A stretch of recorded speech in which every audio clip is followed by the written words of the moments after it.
to me a dear children, or if a children a mountain. Yes, sir, you dear Moara, now then you pay ya, and then Nasam or bar, yes, on way. When you slow so by it, I will not base with dignity. Amen. Amen. You said that, also for penny, I cannot, and you'll be a say Apostle Alfred, could you ask me?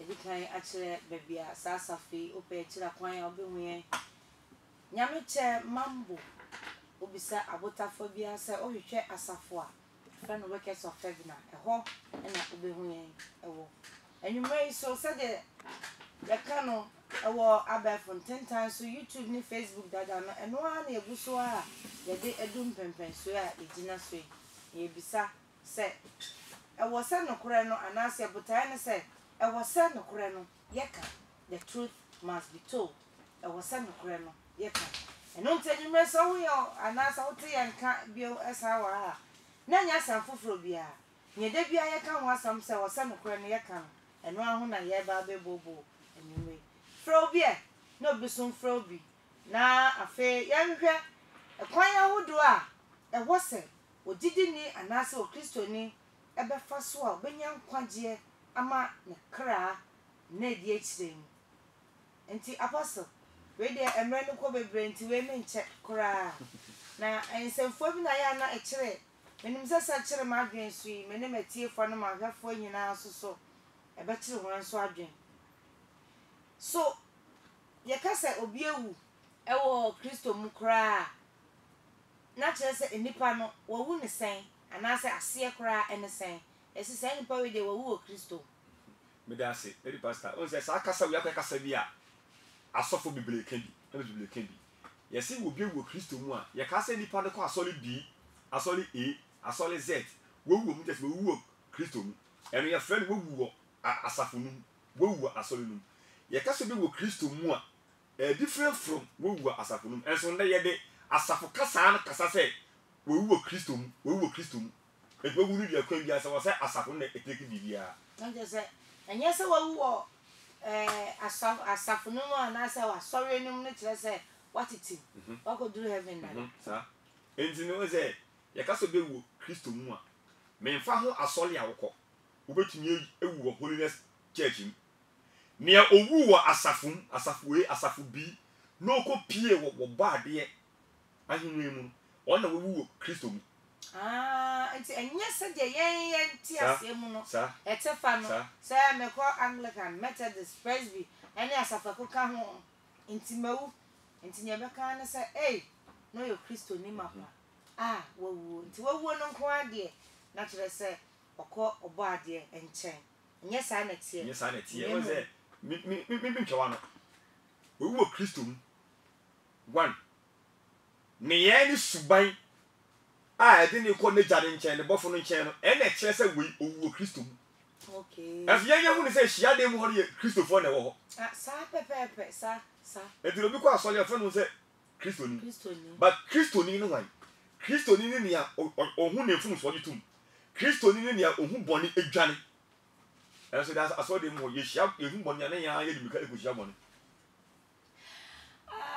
no kure bebrebe na asafo we so aya na minim se ekire ma adwen me metiefo no ma hwefo nya so betere yase onipa na wu wo wu Kristo okay so no so ma yate ase anase dodo na aya we ka ye tan kan bebre se we de wo wu nko ade oba ade ode adom ena eji ye na so wo wu Kristo mu dia na se adom ya na ode eji ye ana no so entesa wo se sa adom je adom je odan musim ka ne twi mu se den block mu se den mercy no kore na se grace yo grace ana se mercy anya wo nyuma wo asoli mu ana Kristo mu a adom mbem grace se mercy amoka no mbem wo asafo no mu no enkyere se obekọ heaven enkyere se adom do obekọ okay o se dia Ghana fo ni wiasefo nyina ye mislead ensem ni ye miskotu ensem ni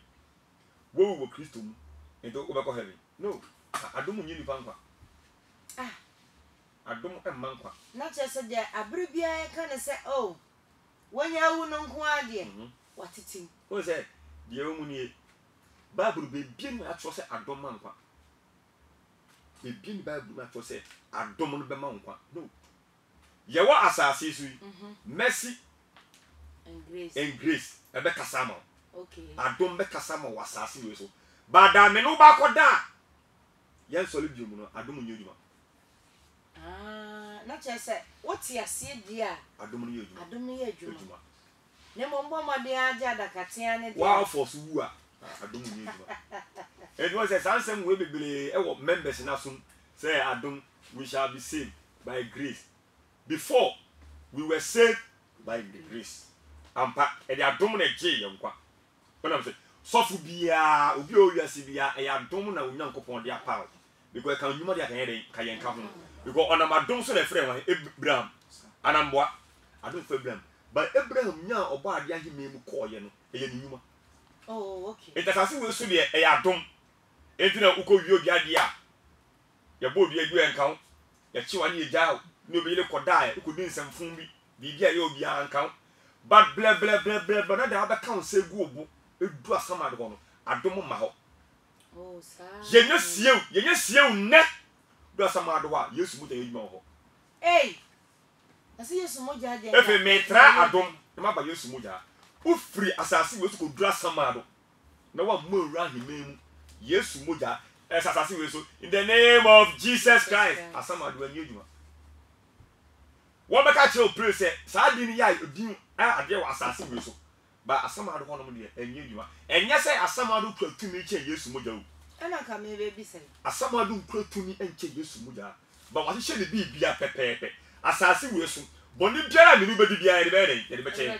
Boni bia ba ye kan yense gu ya pua the mercies of God, the grace of God, the blood of God, the enyejuma opo akopam cross bia that will come enyejuma.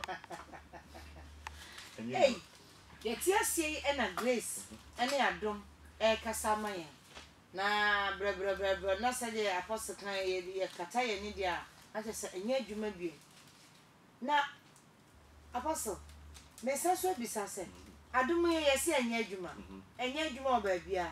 Ene enam susu aye fa no se oh what aka se me be ka se oral sex anasa we de my drodro mi krom ene mi din ne moadoma susu wo me we ho no na obi a me pia ene aya ade a ye ka se ade a abefo nyama obi a ye bi enti mi a na ma drosebo na nka agogo hwede ni ya drodro atoto ye ho se obi a be ho ye se sei na ade ne te eno so Wo said you can to us here. Why is oral sex and I'm oral sex and a tattoo at church. Wo said me tears of penny but me body. Or see oral sex is not sin. It's you and your body. So penny. Or see oral sex in your body is you and your body. Okay. Say and your body dear Mati. So penny bisa can say tattoo me you and your body. Bayana omo nim say oni pedua eye Kristo aso that. What say? Oh, now we so because of mercy and grace. But the young can I did Hanum. The young couple now, you can mercy, no, and or your merciful God. What's Yassi, young couple, the 3 moon your ding, or you more blue young couple. But Brebro, now put down one solid. Who put you not just say 3 1 day? Young couple. Ah, a young couple and 2 bad daddy. I know our boy, yes, and a sessile. Yo. Now they are by your sassy. It's too bad I answer. But it's Yadi, Mr. Couple 3 1 thing. No, you which any room. Can you support Kadi? That's all 32. Mahoya, 32, 25, 26. Say, I don't know but G. Because dying in I can't say, oh no, because about come in now. I am a dear, or young upon, or the Adam never made in I come. Mati, so can you see? Exodus chapter 32, verse. So I don't make us have here, and the Casa would be as to the other camp. Verse 25. Or say, Moses who said, Moses who said, Mine I be Sibasa. Moses who said, well, mine I be Sibasa. If you say, Rama, why be Sibasa? If you say, so penny, among my busy basa, I'm a Badapa. I'm about the pan. At the pan means, oh my days already. 1 million. Quite 1 hour solitaire one enemy. And I'm Moses. Begina in Sabanitia. And a Moses Begina in Sabanitia. Now can say. No can say. Your word radiafa. Near word radiafa. I'm not in change. na lewifo nyina boaboa wɔn ano na lewifo asɔfo na ɛwɔ mu no ɛboaboa wɔn ano ɛba ne nkyɛn ɛba Moses nkyɛn kɔ na ɔka kyerɛ wɔn sɛ na Moses ka kyerɛ wɔn sɛ saa Awurade sɛ Ewurade Israel Nyankopɔn si Israel Nyankopɔn wɔmfa mo nkrantɛ momfa mo nkrantɛ ɛmomɔ masene ɛmɔ masene na montwa nkɔ na mu twa nkɔ no ɛyɛ wura dabi ɛnyɛ nwura nipa adom no ɛgyina ankasa wɔ ha wɔse na mu twa nkɔ na montwa nkɔ na mu twa nkɔ na monsane na gyina hɔnom Moses a Nyankopɔn ka kyerɛ ne sɛ bisa Israelfoɔ no sɛ hwan na ɛwɔ mafa ɛna Lewifoɔ nyinaa bɛgyina mefa ne sɛ right hand of Moses ɛna Nyankopɔn ɔda Moses sɛ ka kyerɛ wɔn sɛ obi amfa ne nkrantɛ ɛmmɔ n'asene na mu ntwa nkɔ ɔmo yɛ wura sɛ ɛhɔ no wɔn mmɔbɔ a Ghana ha bɔnne a yɛayɛ wɔ wiase nnɛ no ɛkyɛ Sodom and Gomorrah times 50% sɛ ɔka yɛkɔ ɔse wɔse na momfa mo nkrantɛ na momfa mo nkrantɛ ɛmmɔ masene ɛmmɔ masene na montwa nkɔ na mu twa nkɔ na monsane mmra na mu sambla ɛmfiri nsraban no tia nkɔ tia ɛmfiri yɛn nsraban no tia nkɔ tia kɔɛ ɔse na monkunkum mo nuanom sɛ ɔmatamfo dabi monkunkum mu nuanom nkɔɔto no monkunkum madɔfo kɔ ɛne mo namfonom ɛne mo nnamfo nom ɛne mo afipamfoɔ na Lewifoɔ no yɛ sɛdeɛ Mose ka na kyerɛ wɔn Lewifoɔ no yɛ sɛdeɛ Moses ka kyerɛ wɔn kɔ na ɛda no ɔman no mu nipa ɛman no mu nipa ɛbɛyɛ mpemisa bɛɛ 3000 ɛtotɔɔe ɛtotɔɔe wɔsɛ momfa mo nkrantɛ mmɔ masene na mu twa nkɔ na mu twa mmra ɛnso mote Ghana ha ɛdi kasa sɛ ɛde adom na ɛbɛgye nipa nkwa Nyankopɔn ɔmfa bɔgɛ ɛnyɛ soan sɔfo meba wɔnwie kan kɔ ɔkan bi wɔ hɔnom ɔse na Mose ka sɛ monyɛ mo ho kronkron monya mo ho dɛn monyɛ mo ho ɛnɛ kronkron wo pirikyi na ka sɛ ɔdeɛ kronkron pɔ sɛ yɛbɛɛ daa yɛ ade a wontumi nyɛ your creator will not order you to say yɛ ade a yɛntumi nyɛ no Nyankopɔn ka sɛ yɛyɛ dɛn yɛyɛ onim sɛ yɛbɛtumi yɛ dɛn ayɛ asɔfo mpanifoɔ bi ma aka nyamesɛm koro gyea yɛ dɛn ɛkɔ John Wesley bɛpirikyi wɔ wiase anɔpa holiness anadwo holiness ahomakye Charles Wesley ba the same thing anopa ewia umfa ebeka the same thing in the name Kumasi ebeka the same thing later maku the same thing na so na de ya so for ya ebi ya dia futum from je mu binum ye twembone hwe me ya beka ka sem mo hia de mo so na kopon next time ofra obehwe mu yi because asofo ya ba sese no ye mu hu che bonsam aso men to sebe so for peni bi kan sem bi o se asofo ebekọ bonsam jem edo so che members ebekọ because near members do we say nyina no eya asofo members are say nyina eya asofo members say nyina because bisa won say wo ba ko school na wo ba ne failure o de jama teacher o mampeni bi a ba Ghana ha obi a obu o man ni we hu so a ye de jama ye jama mampeni and your members ni say ya e ho am na say members no asofo ni bi say members no 97% because the only sofu eba be ka say we genuinely and papa Bible mu we be catch you say e grace why the grace at your school fees da me ba to ye pamo money school fees oh grace be ba hon there o shatale blue shoe white aba be tia mo ye for grace in school fees grace na dia Ghana for sofu ni bi e kire no ya de sofu se adom be yeduma sai ka ma me 7 Corinthians 5:10 2 Corinthians chapter 5 verse number 10 go 2 Corinthians chapter 5 verse adom be no kure wo ho e obi ase ko na etwa se ye nya kopie Kristo atemu adwanenim ho kwe na obere nya de onom ni pedua so yoye e ya fa adom sha mo adom wo fa sha fa adom sha ho adom ni ho fa adom sha ho adom ni ho some bi o catch us say you shall be saved because of grace e no kure we are saved because of grace that's why we are still on it.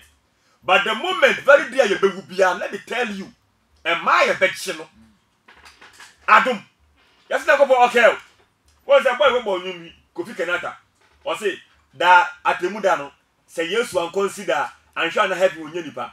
Kofi Kenyatta e mu emi nua ampa on consider and so obenye bi. On consider bia.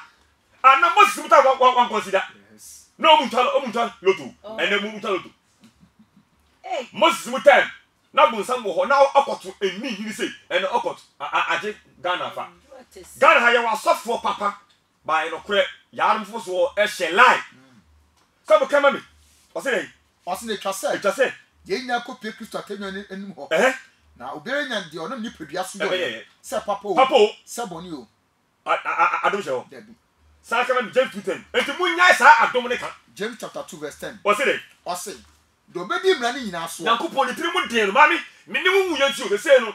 O se dey ne bucharifu. Na do ye den e wo dan. E na wo ba se wo gwama eye oba na yi Mary ye den e wo no no. Ba se se ye wo tia konya no so no. Won tia konya no so e wo gwama mu. O timu as a father. No be say wi ase a won ma ne so gwama bi. O ye ba de se den awinda de. Bisa wo yele ana ukunu se ukunu ne wo ba. Hwan tirim na den. Papa ne ba hwan tirim na den. Na all ba no tia konya so it's not coming as a son. It's coming as a father. Na asofo ye nyina yi. Eti because say e asofo ne yes members no. Some come no. Just to say O se na de obedi mmara ni nyina so. Na nyina so. Na obato ba ko no. Obeti ba ko no. We di ni nyina hofo. Oyi asofo firim. Menka ho. Oka ho. Wonka ho. Meka ho. Papa yo twenka ho. Oka ho. Obi aka ho bi. Wo se de obedi mmara ni nyina so. Na obato ba ko no. Obato ba ko no. We di ni nyina hofo. Odi ni nyina hofo. Eti ha no me asebe do. O de me ba sa kan Leviticus 17. So yentem. Leviticus chapter 5 verse number 17. Ko. Hwe. Eh. Ele passa. En sa Any I was say ye man ye need da ho bebrebe because said ye adom enye adwuma die. So for bi. O se na so obi ye bone. se obi o ka asofo. Dabi. O se na so obi ye bone. Se obi ye bone. Eyo enwema Onyankopon ahye se. E wo quotation ben. Leviticus chapter 5 verse number 17. What's it? O se na so obi ye bone. So obi ye bone. Eyo enwema. Eya nioma. Ewurade ahye se. Ready as I say. Won nyonu mu ba. Ya ni bia ko. Na se we hunu mpa. Se oye innocent bu a. O se we hunu mpa. Se we hu bu a. Odi so. Odi so. Na oswa ni musuo. Oso ni musuo. Ayi se wo ya de na onim se ye bone. Ere be no. Ah, suffer. Because ko Ghana court, I almost say the ignorant of the law. It's not an excuse. Woni ma wa ye nche se. Ma ye defan yo. So bo sa kan mami. Hebrews chapter 9 verse 27. 9% bisa sam nyam. Hebrews chapter 9 verse 27. What's it? O se na se de da ho. Sa de da ho. E ma onipa se. O ka aboa. Dabi. Ponko. Dabi. Oyata. Dabi. Sebo. Onipa. Oyuo. Onipa. Owo. Onipa. Dabo. Onipa. Lentwie. Onipa. Ade. Onipa. Ofui. Onipa. O ka se wen. Se de da ho. Sa de da Ma ho. onipa se. Onipa se. Wu prekope. Prekope. Na anu achi no. Enu achi no. Atemu. Da bia anu achi no adom. Dabi. Anu achi atemu le beba. Enti me am ti hei. Se me kodan da na mi wu nne. Enye o chi no. Mi wu nne ya. The judgment start.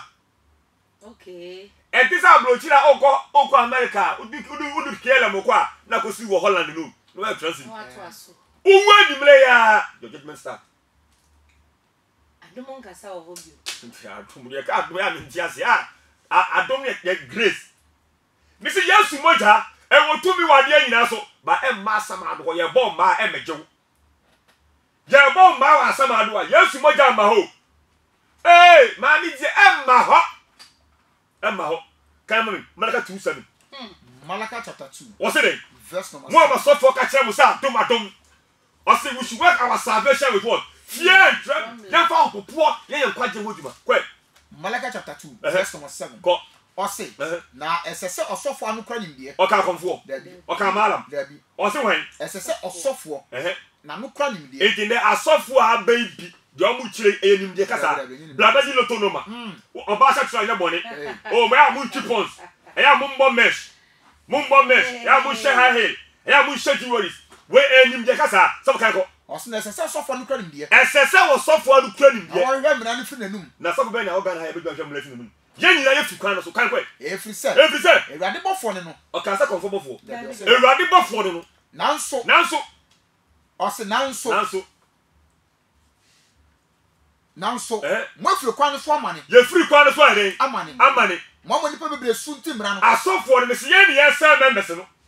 Was say ya mani pa bebre ade. Esunti mra. Because you only safu be bita be 1,000 members was all them. So we can no kwan wholeness me twa pia. O be na nipa 10 e be sacha. Nipa 10. By say no you to ka. And the majority of asofo no we are working for the members. We are not working for God. If truly you are working for God, you are going to preach what God said you to preach.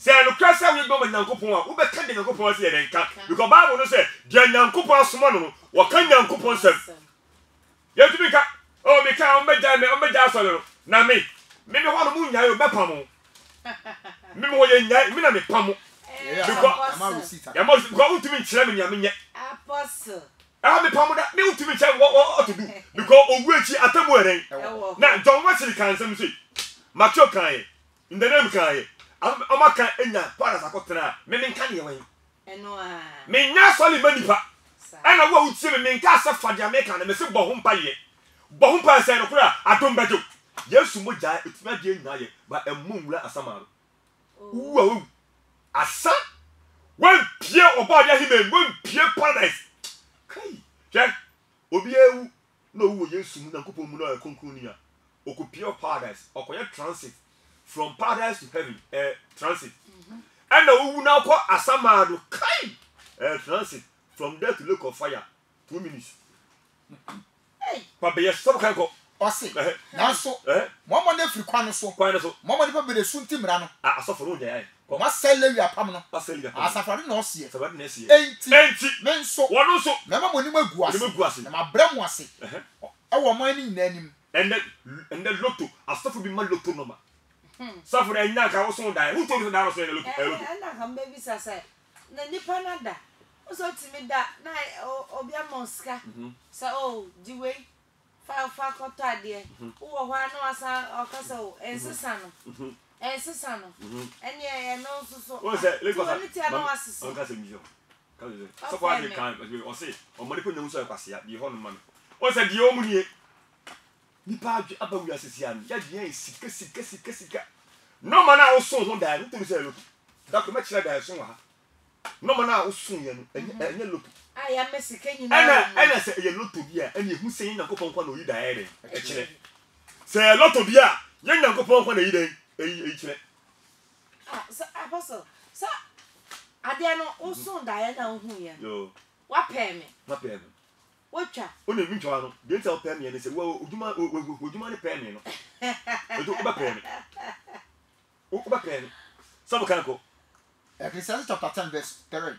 Ose nka fo won ti aye du yin ose ka de kire ose nanso okwan biara okwasia fa so no entiasia bo no sabu sa kan no mutie Ecclesiastes chapter 10 verse 3. Me am sure me go say the guy me daily guy ko ose nanso okwan biara okwasia fa so entiasia bo no ebo no no ka che nipa nyina se okwasia enti me kasa me medini pate bible abule kan so come me First Timothy 1:10 First Timothy chapter 1 verse 10 ose ejamamofo ene won a woni merima da ose ejamambofo ene won a woni merima da ene won merima da inipa tonfo enti wo yes ade we nyina no wu a na adom de wo ko heaven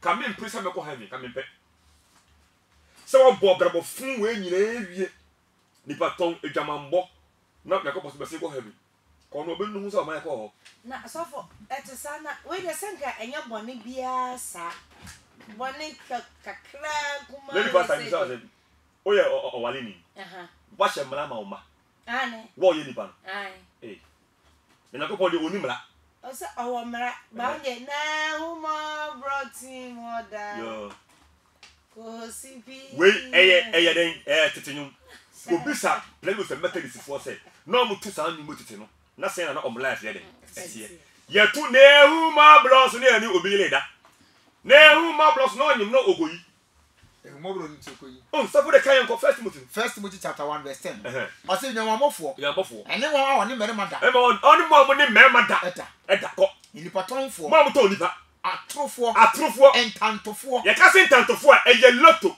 eye gamblers so for the America for eden dina e beto so rafo ne dadia chacha gamble you know who what's your dano mom ye gamblers and the bet oh bibli and no pass on na so for my quotation pe na obi ti on na wada na lo otu no di pass your time na so na ye ka enye bibia sa we kan me person sa wada we enye die bia was Ghana hanum uye wan si ye be jelu enye na me wi akese enti no sa ba bo dwaman ko an ye jelu die je bone no mo na nyankopɔ obo abubum o se bone kitua we je ni bone kitua bone any sizes akola be ma gina ho no be ma na de wona ha emu amofre no broni mu e fa ne sen penis ne papa de e fa ne sen penis big na penis oh penicillin papa de nya penis akwade no se den penis sa e kitua ni kesi ni kitua ni etu me ja and yo say members I say nyina no me say asofo no me na me malam me komfo ba mo pa ye me nya malam me komfo ba me say asofo members I say no e ye yen asofo 90% ne asofo obi tumi ka say wo man na hunya de enya ni be den hwa ye hu sofo bi kan wo man na hunya de me ka ba say alisa adokosle wo say wo man na hunya de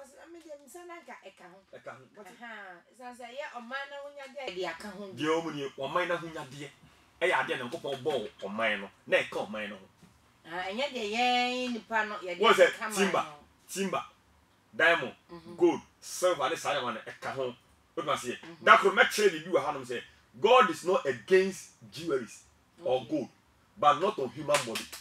Enti Solomon see gold temple wan fa ye chin apanche ne ko wan fa nya asomade Bible ka say woman na hunya de a eno no and okay Isaiah chapter 5 verse 8 or see yen fa dan ento adan so you want that you can now in terms of time no it's almost up yo ahwefo na etiefo sade me kan asase no e was no kora no yeka the truth must be told enya safo bia so workers of every ministry medical che mechi akwanda da e bia afia sa na ado fidie no ato Kingdom Plus 101.9 sade me kan tienye udu na meche mambo wow obi abebisa no bia sa ope workers of every ministry mama dada minya ba ma obekire ododo ewie yebre ehia nkwaje nsem a ede akra ekọ dat na bia pa a enigie ewo ho no enya ba bia oja ene asenwere ahya ho ma tv esa kira wadwen ebenada bia efisa breko ebenada bia nonkono abo pepepe kwesi ni nankono ne mpem pepepe na ewo sa no kra ne yeka the truth must be told jumedie no e de abesise so apostle to asumanye ye da onyankopon ase ye da ahwefo nyane etiefo nyina ase e wadi nchila obi bia na o to sende oba da meji ni wiase ya se ye bone ammo no nim no meji ni wiase dia na o to sende e be samba ye da obi bia ase bye bye